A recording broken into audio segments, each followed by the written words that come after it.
Hi, I'm Matthew, and this is, I'm Julian.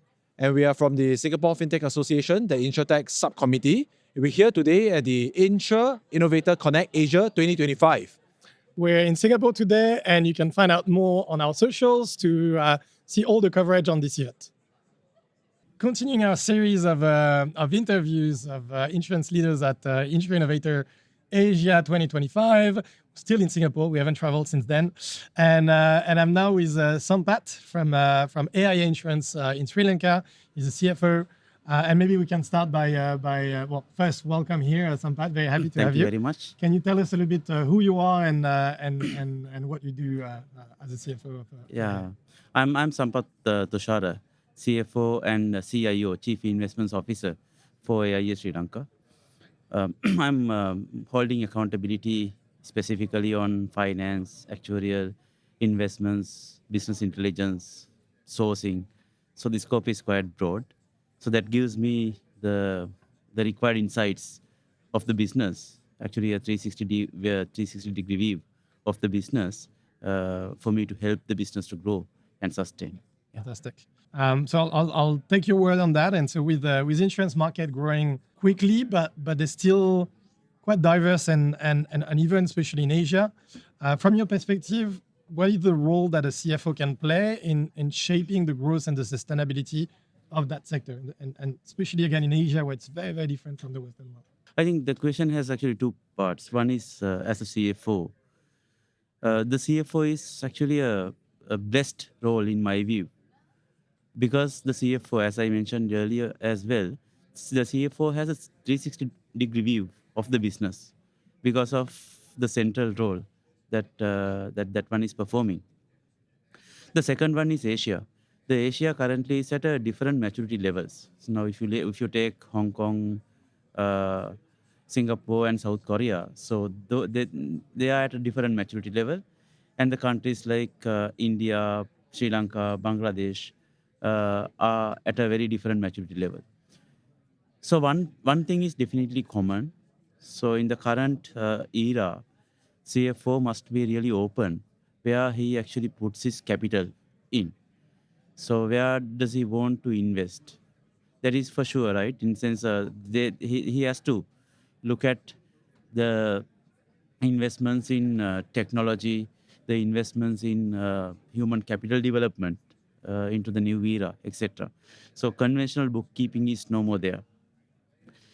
What actually makes it different in Asia is to match what we invest into the market context.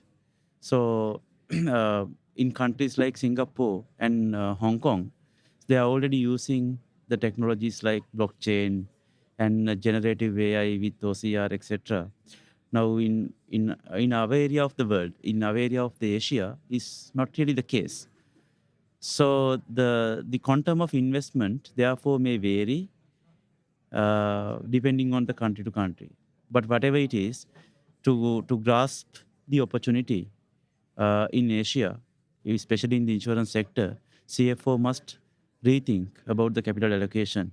So I think CFO can contribute in that way to the growth of the industry. You touched on how traditional bookkeeping is no longer the job of a CFO, and there's something that made a lot of impact in the industry, which is called FRS 17, IFRS, yeah. which has been like I think when you read the news, been described as a once in a generation change for insurance accounting. Can you first maybe explain in layman's terms for people who are not familiar with what it is? What exactly it is and why the adoption of the FRS 17 is so important, and from a Sri Lankan perspective, what does it mean and how it's being deployed? IFRS 17 actually is the most complex and comprehensive accounting standard in my view in the accounting standards book. IASB, that is the International Accounting Standards Board, actually took about 20 years to develop that standard. So that is that level complex and comprehensive.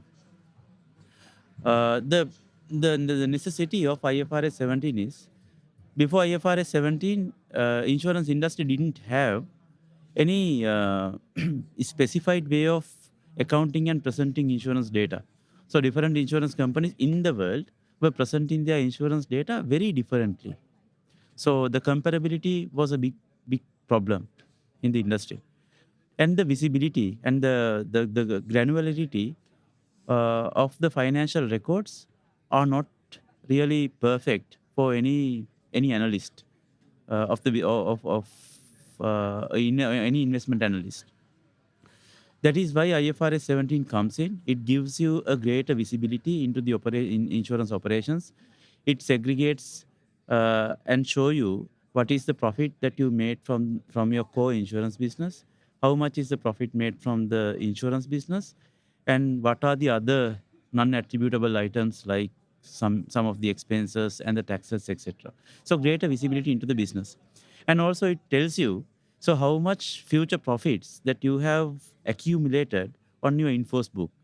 So if you really think about an investment analyst, he has all the information as he actually gets from a manufacturing business. So the comparability between different sectors, manufacturing, construction, insurance, are far more easier than ever before with the IFRS 17. So big changes, but for the better, and which will kind of like cleanse the accounting system of the insurance Exactly, sector greater transparency and give in the transparency and insurance visibility. reporting. Yeah, and in the Sri Lankan context, Sri Lanka is making IFRS 17 effective from 2026. That is next year. So we are helping the Sri Lankan insurance industry and the finance fraternity to implement IFRS 17, because as AIA we have actually implemented IFRS 17 in 2023. So we have that expertise and know-how within the business. So we try leverage that expertise and experience to help the local insurance industry and the regulator to implement IFRS 17 in Sri Lanka. Excellent. So you talked a little bit, or you touched on how part of your role is actually to manage investment in tech.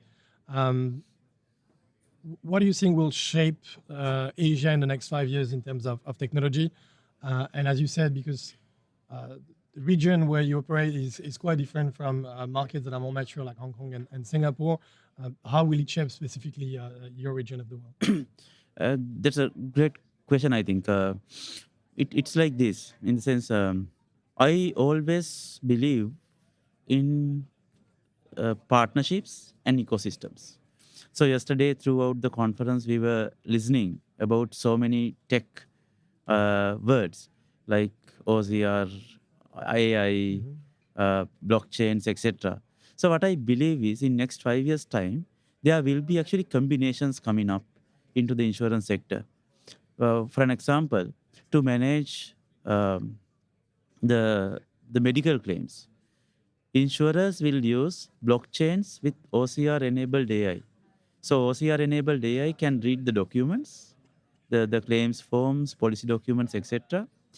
And blockchains can help insurance company and also the medical provider to come into the one decentralized ledger and share information, so that they collectively they eliminate the frauds and wastages within the process and improve the customer satisfaction. So the combinations like that can emerge within the insurance industry in next 5 years' time. Based on the speed at which the technology is changing, we can't really say, okay, in next 2 years, 3 years, this will happen.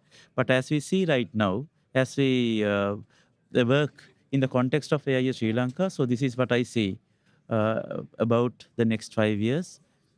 Of course, that is already there in the mature markets in the countries like Sri Lanka. So more transparency, more collaboration between the different stakeholders, and eventually maybe that famous grawl that everyone has been talking about, but we haven't seen so much, which is the open insurance that's been happening on the banking side, but not so much in insurance. Insurance right? side, yeah. Excellent. Something we were actually on the panel yesterday, we talked a lot about that, like the insurers and how they face pressure to manage the costs while meeting customers' expectation and expectation that are rising with people more mature about insurance and getting more knowledgeable, right? So how do you see, what is your take of finding the right balance between cost management and customer satisfaction, and especially when it comes to topics like fraud management and claim processing? Yeah, actually, I mentioned this in the panel yesterday as well. For me, customer satisfaction and cost efficiency are not controversial topics. In my view, that can be actually in harmony. Each one can actually reinforce each other. So why I'm saying that is, say, just think about the customer. Customer is the one who is bringing us the revenue. So the existing customers, potential customers, so they're actually bringing us the revenue. That is the top line. The cost efficiency is actually impacting the middle line. So the difference between the top line and the middle line is the value that we create in the business. So the value optimization really depends on how we really manage these two line items, the revenue line item and this one. So cost efficiency cannot do anything alone, and customer satisfaction also cannot do anything alone. So there must be that harmony. For an example, now as insurers, our job is to pay claims. If we don't pay claims, so there is no reason why we exist, right? Then we can't actually keep on investigating and denying the claim payments because I need to optimize my operating profit. At the same time, we can't pay all the claims, including likely fraudulent claims, because it will drain our margins and thereafter increase the price and the customer affordability will be impacted. So both are impacting the customers and both are impacting the profitability of the business. So why don't we create some technological solution, say for an example, blockchain, between the insurer and the medical insurance provider, so medical service provider like the hospital, and share that decentralized ledger between parties. And when the hospital is making the bill, the insurance company can actually reconcile it with the coverage records. If everything matches, then just pay the claim instant.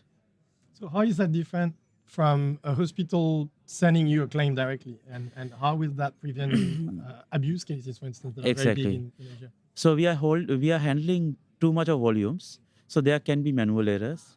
There can be middlemen actually playing in this process.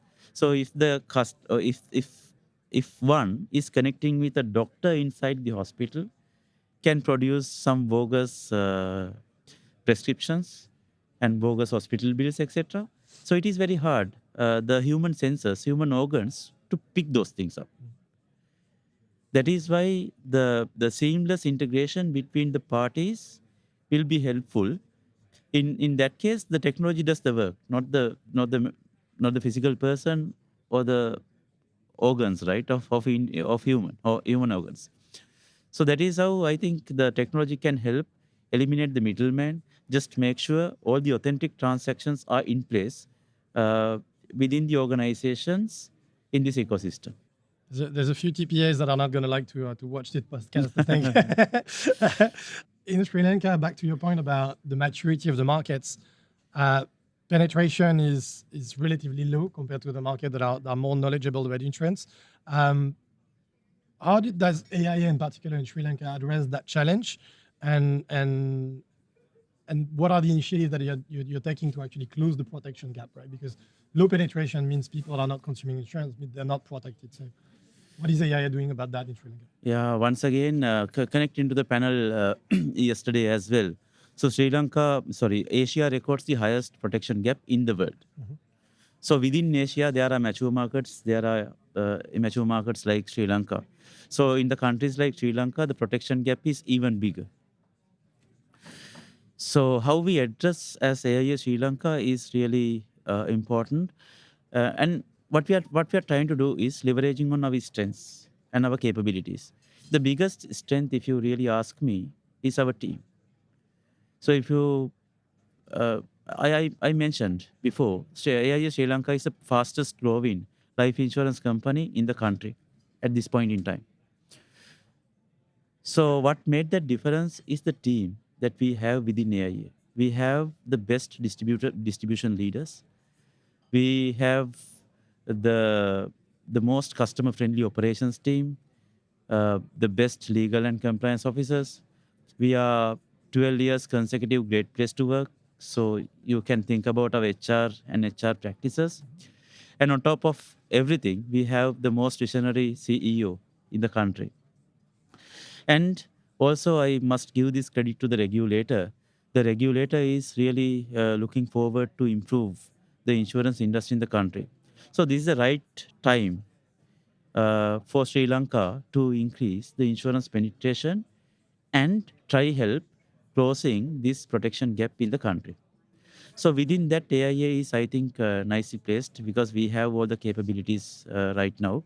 And as we speak right now, there are 15 tech projects, cutting edge with cutting edge technology. Tech projects are ongoing. Some of the projects are covering what I was actually explaining as well. So I am really looking forward to next 2 to 3 years time how AIA Sri Lanka will help the entire Sri Lanka to bridge the protection gap in the country. Fantastic. And I guess we're going to hear about blockchain in the process if I read the room well. So you said it yourself earlier. Traditionally, we like CFO was kind of like a fancy title for bookkeepers of large organization, right? But that's changing, right? And your role involves being like the chief investment officer, which shows how strategic partner you are. How do you see the role of the CFO evolving in the insurance industry in Asia? Yes, actually, yesterday, CFO was like an administrator, bookkeeper, like a policeman who was thinking about cost control and the compliance more than anything else. By doing the cost control, he could help increasing the value for the business. Now CFO, the current CFO is like a more strategist and a more business partner. Now CFO is more like a collaborative person with the entire business, with all his insights of the business, by holding the finance, actuarial, investments, business intelligence, everything together.